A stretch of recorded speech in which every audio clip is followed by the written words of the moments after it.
قال وليد الركراكي مدرب المنتخب المغربي: وقفنا على مجموعة من الأشياء الإيجابية في ودية سيراليون دون استثناء أيضا.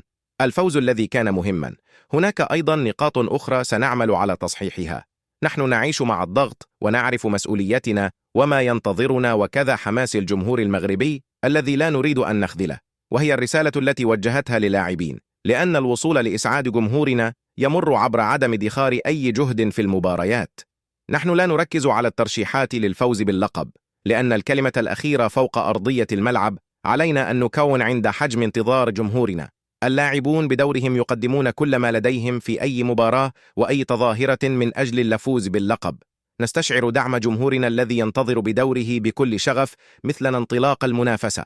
نريد أن نعيش مثل الأجواء الخيالية التي كانت في المونديال بقطر. أنا متأكد أنهم سيدعمون اللاعبين في كوت ديفوار وسيحضرون بكثرة في المباريات.